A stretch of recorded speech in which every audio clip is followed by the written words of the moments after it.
Hey y'all, what's up? My name is Avery, and today I have my review for A Court of Frost and Starlight by Sarah J Maas. This video is going to be split up into two separate parts, the first being spoiler-free, and then I will talk about my spoilery thoughts for those of you who have read the book. And of course, this is going to be spoilers for people who have not read the three books, A Court of Thorns and Roses, A Court of Mist and Fury, and A Court of Wings and Ruin. So obviously, if you haven't read those three first books, you are going to be spoiled for this one. I also wanted to say that getting this book was also kind of like, I don't know, a struggle, a trip for me. The release date for A Court of Frost and Starlight was May 1st, and that was my cutoff date for getting packages at my college mailroom, so I was not able to pre-order it. The day that I moved out of my dorm room, I hopped in the car, took a 2-hour and 30-minute drive to my hometown with all of my belongings, and dropped all that stuff off at my house and drove straight to Barnes & Noble. Walked in the store, found it. I was immensely happy.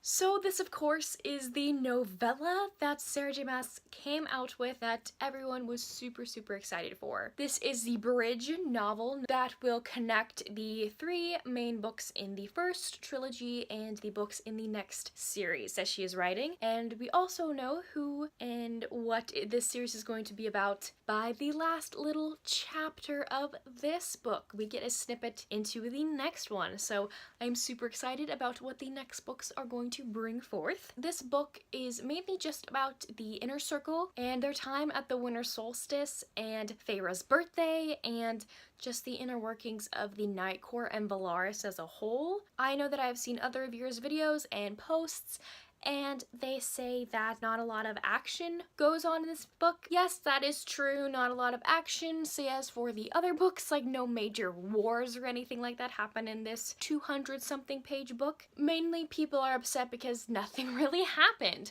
but I really enjoyed it. I will say I'm probably biased because I love anything that Sarah J Maas writes. That's just me. I love her writing style and I love the stories that she tells. I know that it does have some faults to it, and the characters she chooses to incorporate, whether their ethnicity or sexual preference, does have some faults to it, and there's not a lot of diversity. And of course I do factor that into how I feel about the book, but overall, if it brings me joy, it brings me joy. You know what I mean? And this book gave me joy. I had little butterflies inside my stomach. Like, I had a fun time reading it. So yeah, I gave it a 5 out of 5 stars. I really enjoyed it. And of course, there were times that weren't quite so happy. This book does have its ups and downs when it comes to characterization and plot. I don't really know what else to say without spoiling people, so I guess I'll just go into my spoiler thoughts. So if you haven't read this book, go out and read it, and then come back to watch the spoiler section. Okay, so we are now gonna start these spoilers. So at the beginning of this book, I had to figure out and remember what happened in Akawar because it happens almost like directly after it. So I had a hard time remembering what happened. A bunch of the little stuff was brought up in this book that I was like, oh yeah, that happened and that happened, I forgot. I also loved how we got different perspectives from different narrators, characters in the book. I love the Morgan and Cassian chapters. I love my Cassian. I would have loved to seen an Azriel chapter because Azriel is like my little baby and I want him. It would have also been really cool to get a Nesta chapter. I mean, we kind of a little bit get that at the end for the snippet of the next book, but I would have loved to seen more from her in the actual novel. Also Nesta, ooh, she kind of got on my nerves. I mean, she's supposed to get on your nerves, I guess, but she just got on my nerves for how big of a bitch she was being, you know? But that is understandable. People deal with grief and loss and trauma differently, and this is just her coping mechanism. And I mean, girl, you do you, but I know it's not probably the healthiest way, so I will be really excited to see what Cassian does with Nesta in the Illyrian Mountains in the next book. We also learn more about Feyre in this book, and I think Fae people as a culture. I loved seeing all of the Valaris culture and like her walking down the rainbow. That was like, I know it was like heartbreaking to read that some places were still like not up to business since the attack in, was it Akamath or Akawar? When did that happen?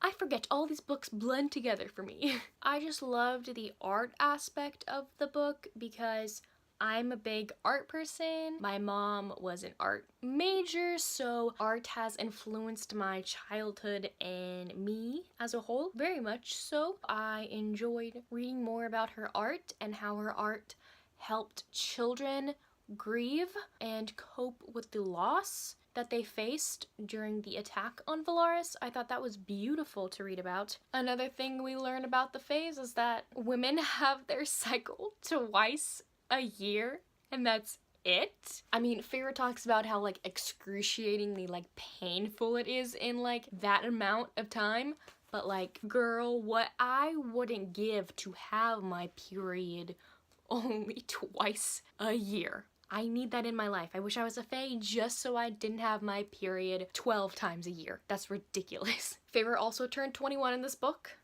which is weird for me. I literally always pictured Feyre as already being like in her 20s or something. Of course, I have to talk about the baby. Like, of course we all knew that like in Akamath, when they go see the bone carver and Feyre sees a little boy in front of her, that's her future son. Like, all of us knew that. Duh. I don't think it like specifically said it in the book yet, but like we were all like, dude, yeah, that's your son.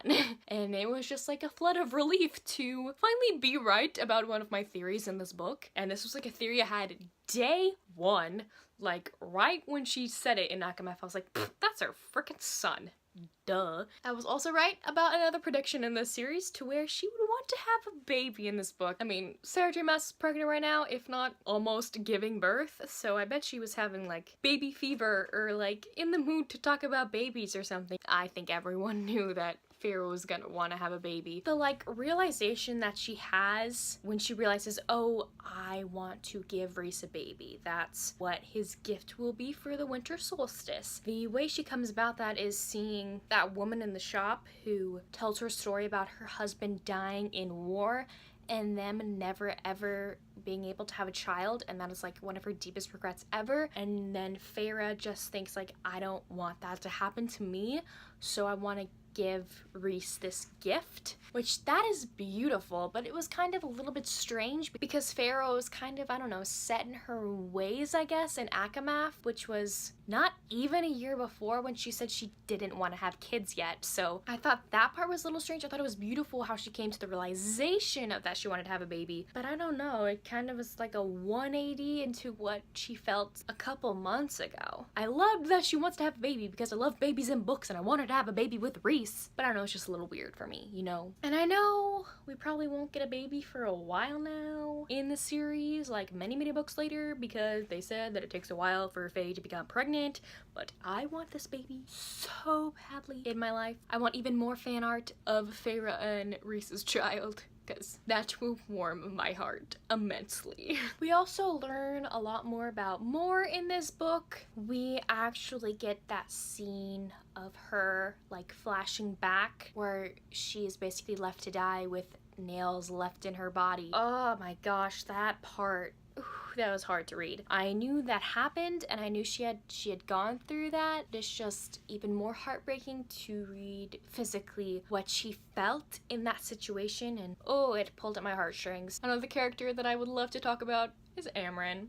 Like, I love her so much. She's like a vampire queen. And like one of my favorite scenes ever is them sitting at the dinner table and her complaining about how she has to eat food and pee and how she didn't have to do any of those things before she was a mortal. So like, I thought that was like one of the funniest things ever to read about, is her complaining about having to go pee. I also wanted to talk about Rhys, of course, because Rhys is my baby. I love him so much. We have him go to the spring court where he sees Tamlin and basically rubs it in his face how Rhys won and Tamlin lost. I mean, yeah, he has kind of like the right to gloat about that somewhat, but I don't think you should kick a man while he's down, you know what I mean? I don't know, I guess Rhys just wanted to drive the stake harder into his heart. Just like wanted to prove to him how wrong and horrible he was to Feyre, which he was, but again, I'm not one for cruelty.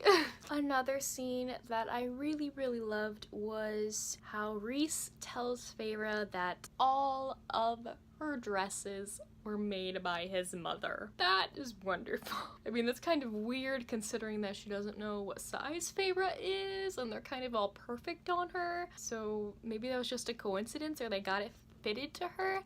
I'm not sure, but I thought that was just like, that was so sweet. Of course, I also have to mention a certain wall scene we finally got, which I was very, very, very excited to read about. I did watch Piera Ford. If you don't know, Piera is like my favorite booktuber. I did watch her review of A Court in Frost and Starlight, and she was not happy with the phrases and things that Rhys said during that scene. She found them very cringy and like things that people wouldn't say during sex. I can see where she's coming from about how those scenes can be very cringy in what they say, so I understand that. But again, I was just ready for the wall scene. I needed it in my life, okay? I needed it, and we finally got it, and I loved it. Sorry, not sorry. I also want to say that I really, really, really, really, really want Elaine and Azriel to get together. I think they're perfect for each other, and I really, really wish that Cassian and Nesta would get together. And I also found it really, really sad how Cassian was trying to be with Nesta and like relate to her and talk to her, and she wanted nothing to do with him, and he like threw her gift in the river. I wanted to know what that gift was, by the way, but I just felt so bad for him, and hopefully things will look up in the next book about them. So there you have it. That was my review for A Court of Frost and Starlight by Miss Sarah J Maas. I hope you all enjoyed this video. I really enjoyed the book, so hopefully y'all did as well. I understand how some people didn't, so let me know down below what you did and did not enjoy about this novel. Anyways, thank you all so much for watching, and I will see y'all soon in a new video. Bye.